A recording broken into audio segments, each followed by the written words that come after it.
Assalamualaikum warahmatullahi wabarakatuh.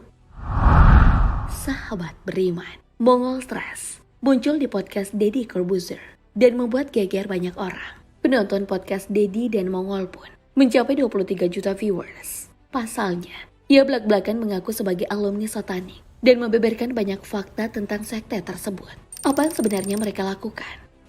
Seberapa berbahayakah golongan pemuja setan ini di Indonesia? Tonton video ini agar tidak sesat. Berbicara mengenai sekte pemuja setan bukanlah sebuah hal baru, sebab mereka telah ada sejak lama. Gereja satanik yang pertama kali didirikan oleh Anton Szandor LaVey di San Francisco, California, 30 April 1966. Anton LaVey sebagai pendiri juga dinobatkan sebagai pendeta tinggi sampai kematiannya pada 1997. Pada tahun 1969, ia menerbitkan kitab Satanisme atau Satanic Bible. Kehadiran satanik ini semakin populer sebab menyusup ke dalam dunia hiburan, sebut saja film, musik, ataupun game. Dari ranah audiovisual, hadir film Rosemary's Baby yang diproduksi tahun 1968 dan di-remake tahun 2014. Dalam film tersebut diceritakan bahwa sepasang pengantin baru yang pindah ke sebuah apartemen di daerah New York. Mereka ternyata bertetangga dengan sepasang suami istri pemuja setan. Film ini dianggap paling berpengaruh dalam produksi film satanisme. Terbukti film-film dengan tema yang sama kembali diproduksi setelahnya. Sebut saja, ada film Ready or Not, rilis tahun 2019. Film tersebut menceritakan keluarga pemuja setan yang harus mengorbankan anggota baru keluarga mereka. Dari film kita ke musik, ada lagu The Eagles dengan Hotel California yang diduga menceritakan tentang gereja setan yang dibangun Anton LaVey. Dari dunia game, ada World of Warcraft yang di dalamnya terdapat sebuah kota bernama Goldshire yang dipercaya sebagai tempat berkumpulnya para pemuja setan. Tak sampai di situ, para pemuja setan juga menyediakan berbagai web untuk mempelajari aliran tersebut. Ada Church of Satan yang membagikan tata cara pemujaan setan dan informasi mengenai Satanic Bible. Ada juga Satan Rapture yang menyediakan informasi bagi yang ingin mendalami ajaran satanik. Propaganda masif pemuja setan pun membuat ajaran ini semakin berkembang. Terbukti dengan adanya gereja setan terbesar yang ada di Kolombia. Bangunan ini dinamai Luciferian Seeds of Light Temple dan telah diakui oleh pemerintah Kolombia. Dalam gereja tersebut terdapat simbol salib terbalik. Pemerintah Quindio Carles Eduardo Osorio dan Uskup Agung Pebble Emiros Celas mengatakan bahwa salib terbalik adalah simbol satanisme. Masifnya perkembangan satanik ini ternyata diakui Mongol mendapat sokongan dana lewat situs Enhaena dengan besaran 28,17%. Sebuah persenan yang tentunya tak sedikit. Sumber dana yang disebutkan Mongol juga berasal dari drugs sebesar 30% dan perusahaan-perusahaan besar lainnya. Kehadiran pemuja setan ini pun tersebar di mana-mana. Mereka juga telah ada di Australia. Bahkan pentagram sebagai simbol kepercayaan mereka telah dipasang di ruang publik, tepatnya di Sunshine University Hospital. Tak hanya di negeri Kanguru, pemuja setan juga telah masuk ke Indonesia. Ahmad Dhani sebagai musisi terkenal tanah air pernah heboh karena dianggap sebagai bagian dari aliran sesat.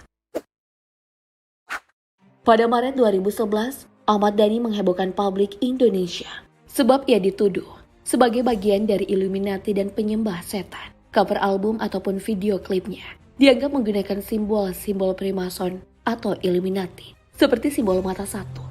Lokal satanik Indonesia kembali menarik perhatian setelah Roni Immanuel atau lebih dikenal dengan nama Mongol Stress, seorang komedian ternama Indonesia yang mengaku adalah alumni sekte pemuja setan, membagikan pengetahuan dan pengalamannya selama bergabung menjadi bagian dari satanik. Bahkan ia memiliki jabatan penting dalam sekte pemuja setan tersebut.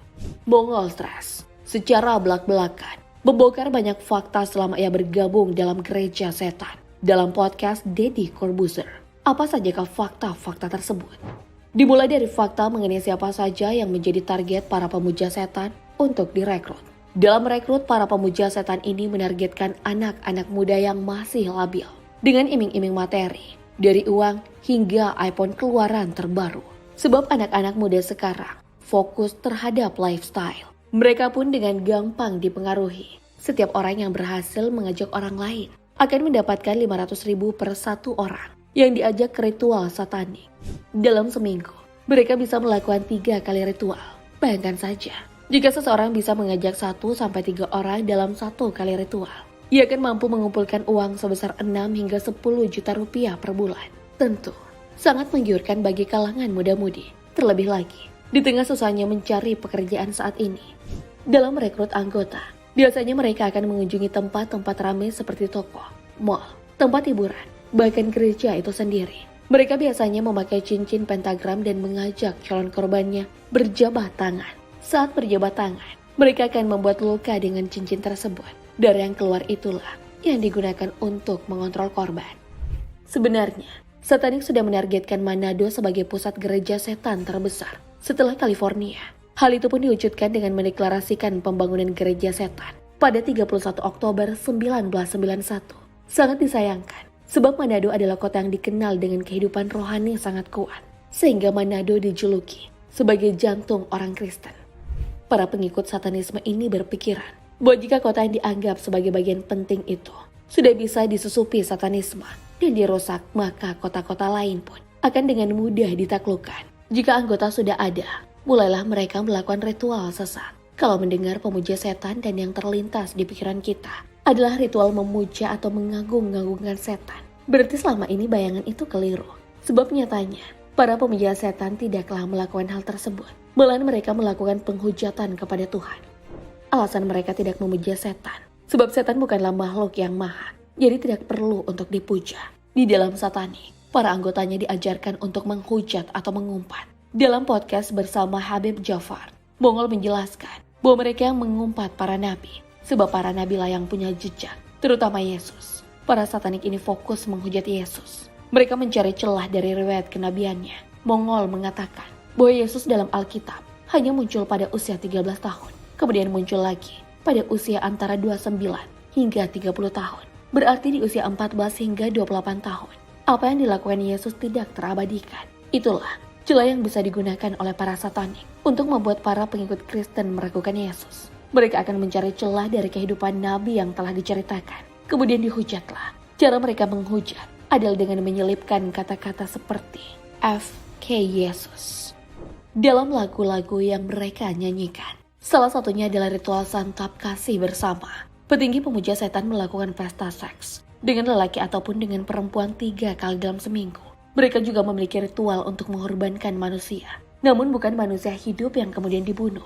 Mereka menubalkan bayi hasil aborsi. Untuk mendapatkan tumbal itu, mereka bekerja sama dengan klinik aborsi yang ada di Indonesia. Jadi jangan takut, pemuja setan akan menculik anak-anak kecil.